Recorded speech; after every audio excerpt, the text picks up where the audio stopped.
उससे भाई कह रहे आहो का बहू असम लाहो भैया जी आ भैया भैया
दोस्ती की हाथ मांग रहे हो।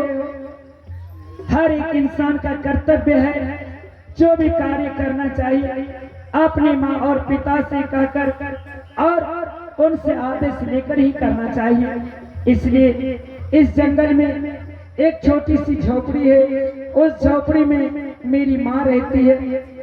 मैं जो भी कार्य करता हूँ अपनी माँ से कह करके, अगर माँ मुझे आदेश दे देगी दोस्ती के लिए तो मैं दोस्ती कर लूंगा, अगर माँ नहीं कहेगी तो मैं दोस्ती नहीं कर सकता हूँ।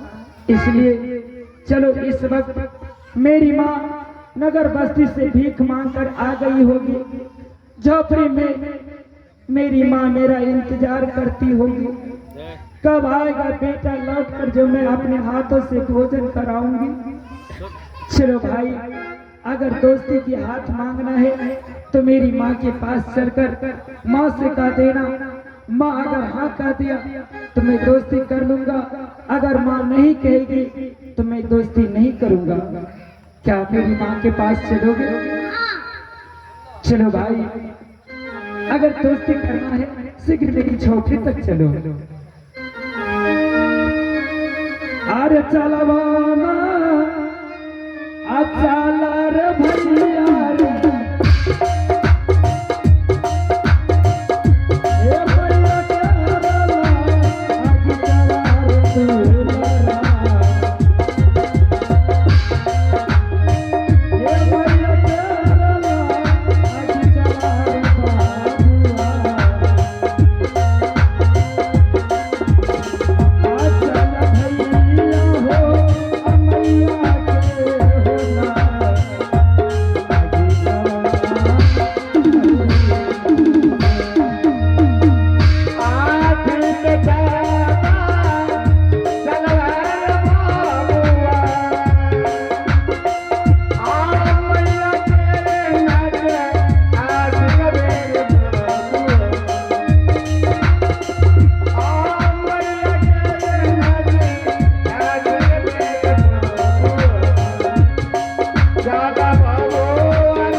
मैं अपने बेटा को झोपड़ी में बैठा कर के गई थी।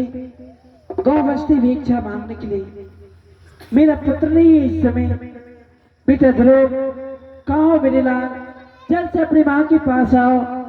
मैं नगर बस्ती से आ गई हूँ। बेटा ध्रुव,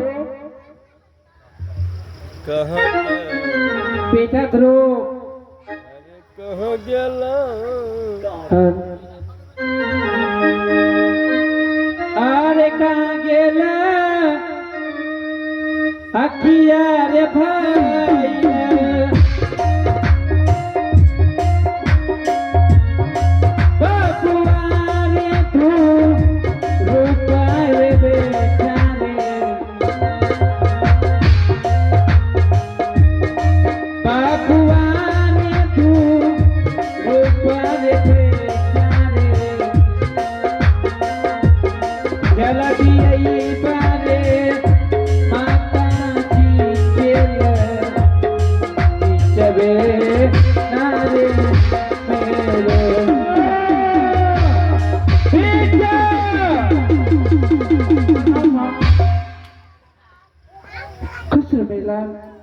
बेटा ध्रुव, हाँ माँ। मैं तो तुम्हें झोपड़ी में बैठा करके गांव बस्ती भिक्षा मांगने के लिए गए थे, लेकिन तुम्हारे साथ में जो राजकुमार की जैसा लग रहे ये बालक कौन है बेटा?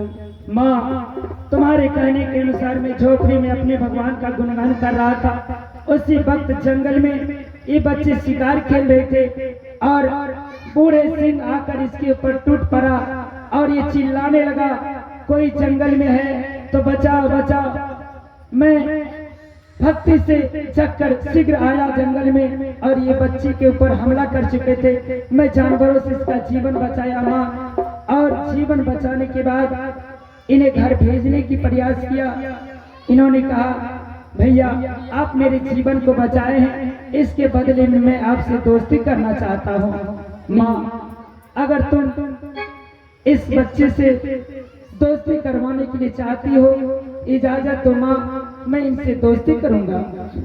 बेटा ध्रुव, हाँ माँ। सबसे पहले मैं उसका नाम पूछती हूँ।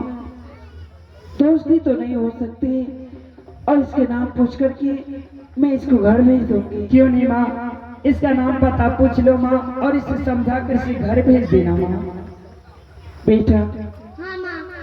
ये बताओ कि तुम्हारा नाम क्या है मेरे लाल? उत्तम कुमार। और तुम्हारा घर कहाँ है? उत्तमपुर शहर।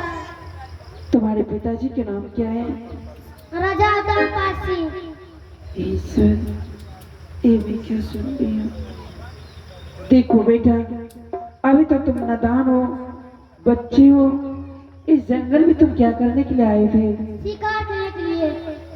हे भगवान, अभी तो तुम्हारा उम्र जंगल शिकार खेलने के लिए नहीं है, बल्कि अपने महल में खेलना कूदना पढ़ाई लिखाई करना चाहिए। देखो, और तुम इस जंगल में आ गए तो मेरा पुत्र देखो तुम्हारे प्राण को रक्षा कर दिए। अब यहाँ से तुम अपने घर चले जाओ। कब से तुम्हारे माता और पिताजी इंतजार करते होंगे। नहीं माँ, हम नहीं, जब तक मैं दोस्ती नहीं करूँगा अब तक नहीं जाऊँगा। ये तुम क्या बोल रहे हो? तब देखो मेरे लाल, तुम एक राजकुमार हो, मेरा बेटा एक भिखारन है। मैं गांव बस्ती में भिक्षा मांगने के लिए जाती हूँ तो दोनों माँ बेटे भोजन करती हो, और मैं कई दिनों भिक्षा मांगने के लिए नहीं जाती हूँ तो पानी पी कर के दोनों माँ बेटे सो जाती हो। इसलिए जाओ, तुम अपने बराबरी में दोस्ती लगा करके यहाँ से तुम अपने घर चले जाओ। जाओ बेटा। उत्तम, नहीं दोस्ती करेंगे तो माँ मर जाएंगे माँ। ये तुम क्या बोल रही हो? मत बोलो मेरे लाल, अपने प्राण त्यागी की बातें मत बोलो। अगर तुम जिद रखी हो बेटा ध्रुव से दोस्ती लगाने के लिए, तुम्हें दोस्ती अवश्य लगाओगी। दोस्ती लगाना आसान बात है, लेकिन दोस्ती निभाना बहुत मुश्किल है बेटा। मुझको जाना है कृषि दमा के पास। क्यों नहीं मेरे लाल, तुम माँ। बहुत अच्छी हो। बच्चे का कहना है, जिस तरह कृष्ण और सुदामा की दोस्ती हुई थी, एक इतिहास के पन्ने में लिखी गई थी कृष्ण और सुदामा की दोस्ती, उसी तरह से मैं निभाऊंगा। आज तक इतिहास के पन्ने गवाह कर रहे हैं कि कृष्ण और सुदामा की दोस्ती बराबर बरामद है, इसलिए माँ बच्चे का जीवन ना जाए और इस बच्चे के साथ मेरी दोस्ती लगा दो माँ। क्यों नहीं बेटा, दिलो अवश्य लगाऊंगी। हेलो दोस्ती रे ला गावीरौल बेटा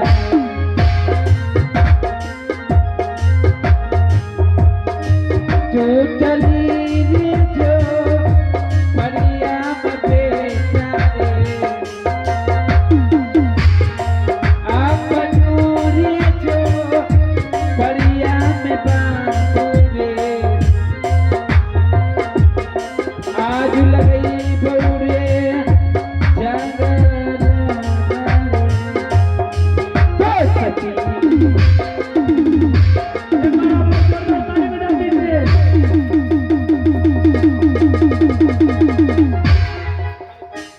प्रणाम माँ।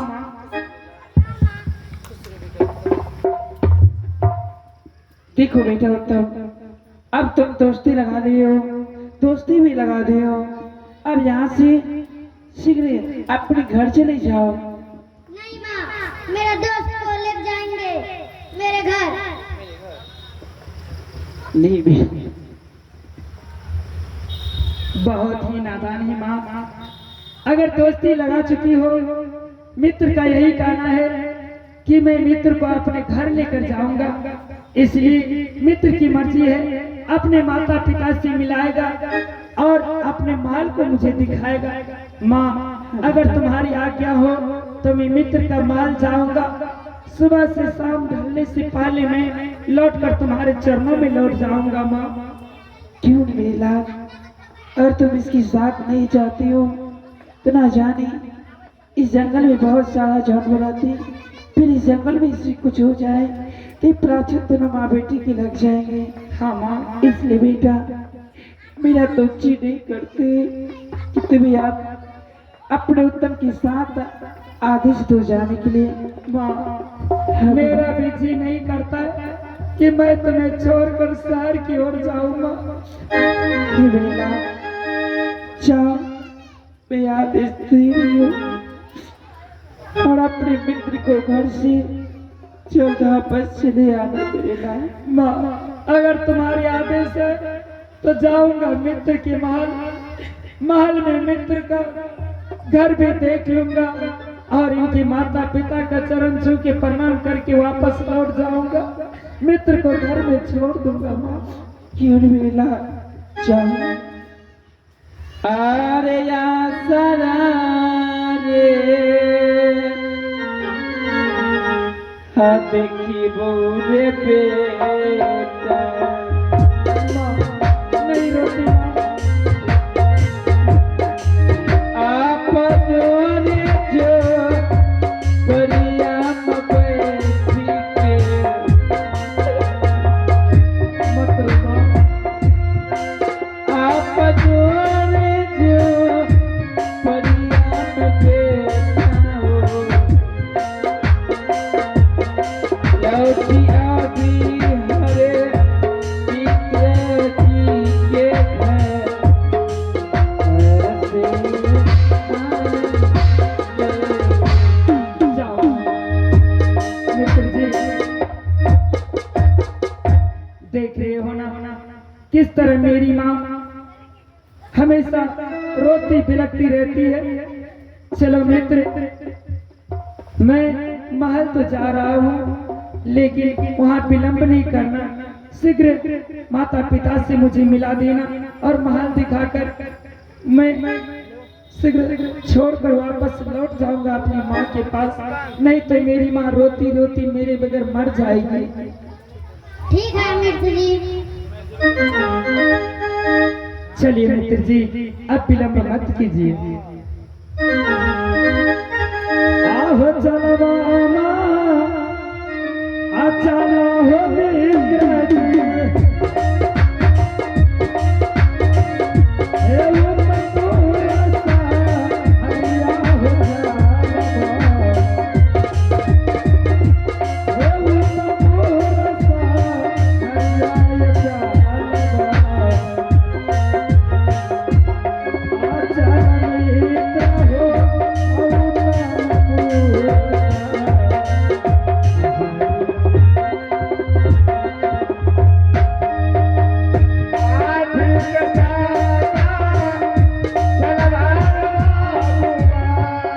कीजिए मित्र जी।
हेलो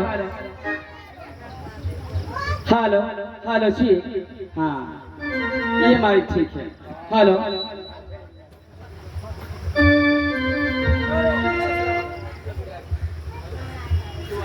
मैंने अनुमति से हेलो, क्या बताऊंगी मैं? मेरा बेटा गया है जंगल शिकार खेलने के लिए, लेकिन अभी तक लौट के नहीं आया है। ना जाने मेरे बेटे को कुछ हो तो नहीं गया जो अब तक जंगल से लौट के नहीं आया है। मैं गुड मॉर्निंग स्वामी। गुड मॉर्निंग महारानी। हाँ, राजमहल को छोड़कर दरबार में क्या कर रही हो? मैं अपनी बेटी की इंतजार कर रही हूँ। कहाँ गया है पुत्र उत्तम? क्या बताते हैं उत्तम कुमार के बारे में? उत्तम कुमार तो बिल्कुल आपकी तरह हछीले हो गए हैं। हैं? हाँ अकेले? हाँ, लेकिन गया कहाँ है? जब उत्तम कुमार बड़ा हुआ तो उत्तम कुमार से मैंने कही कि बेटा तू बड़ा हो गया है, मैं महामंत्री से कह के तुम्हारा आज ही किसी गुरु पाठशाला में तुम्हारा नामाकरण करवा दूंगी। आज दिन से तुम पढ़ोगे लिखोगे तब तो इस राज और ताज के हकदार बनोगे। तो फिर हुआ क्या? फिर उत्तम कुमार ने मुझसे कहा, क्या कहा संगीता जी? उत्तम कुमार ने मुझसे कहा कि माँ मैं ना पढ़ूंगा लिखूंगा, मैं जाऊंगा जंगल शिकार खेलने के लिए। हैं? फिर मैंने उत्तम कुमार से कहा क्या कहा? कि बेटा जंगल में बड़े बड़े जानवर रहते हैं, अगर यदि तुम्हें कुछ हो गया तो तुम्हारे बगैर मैं एक पल नहीं जी पाऊंगा। अच्छी बात तूने कही। फिर उत्तम कुमार ने मुझसे कहा, उत्तम कुमार ने मुझसे कहा कि माँ अगर यदि तुम मुझे इजाजत नहीं दोगी तो महल के अंदर में हम जहर खा के मर जाएंगे। हैं? जहर खा के मर जाएंगे? हाँ फिर तूने क्या किया? बेटा, उत्तम कुमार ने मुझे जहर खाने की धमकी दी। जानते हैं जब बेटा बड़ा हो जाता है तो अक्सर करके माँ बाप का बात नहीं रखता है। क्यों मास्टर साहब? है ना सही बात? बेटा एक हो, चार हो, एक हो, चाहे दो हो, इसका मतलब उत्तम कुमार राजमहल में नहीं है। बेटा जब बड़ा हो गया बिल्कुल हमारा बात नहीं माना, वो चला गया जंगल शिकार खेलने के लिए। तब अभी तक जंगल से लौट के नहीं आया है। अभी तक उत्तम लौट कर नहीं आया है। नहीं आया है। महारानी, मैं उत्तम का इंतजार करता हूँ। तो उत्तम का प्रतीक्षा आप करेंगे? तुम जा राजमहल। मैं करूँ चाहे आप कीजिए, बात तो एक ही है। महारानी, हेलो, उत्तम कुमार जैसे आएगा मैं तुझे खबर दूंगा। ठीक है। तब तक महाराज के लिए एक चेयर लगा दीजिए ऊपर में। हेलो, ए भैया एगो चेयर में दो, यहाँ लगा दो। आप उत्तम कुमार का प्रतीक्षा कीजिए, मैं महल जा रही हूँ। आपके लिए 56 प्रकार की व्यंजन में अपने हाथों से तैयार करूंगी। तुम हाँ, आज मुझे भोजन कराएगी? हाँ अच्छी बात है महारानी, जा सकती हो। ठीक है, ठीक है, जा रही हूँ। हाँ लेकिन एक बात याद रहे, जब मेरा बेटा उत्तम जंगल से शिकार खेल के आएंगे तो आप अपने पुत्र शिवा किसी गैर लड़का को गोद में नहीं बैठाएंगे। महारानी जब मुझे कोई संतान नहीं था, लोग मुझे निपुत्र राजा कहकर पुकारते थे। उस वक्त मैं किसी गैर लड़की को अपनी गोद में कभी नहीं लिया। अब तो मुझे इकलौता पुत्र उत्तम कुमार है। उत्तम कुमार के सिवा और मेरे गोद में कौन बैठेगा? ठीक है स्वामी जी, ये बात याद रहे। याद है, इसके लिए तुम चिंता मत करो। ठीक है, मैं जा रही हूँ। जाओ। हेलो, मैं उत्तम का इंतजार करता हूँ। ना जाने मेरा पुत्र जंगल से कब आएगा। मुझे तो दिन प्रतिदिन चिंता सता रहे हैं। आर कब होगा कई बार बाबू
मित्र जी, ये चलते चलते हम कहाँ आ गए मित्र जी? ये महल आ गए। क्या ये महल आ गए। यही आपका महल है? हाँ। वाह, जितना सुंदर आप देखने में लगते हैं उससे कई गुना ज्यादा आपका ये महल भी सुंदर दिखता है। लगता है बिल्कुल स्वर्ग से भी सुंदर आपका महल है। लेकिन मित्र जी, ये जो ऊंचे सिंहासन पर बैठे हुए हैं ये कौन है? ये पिताश्री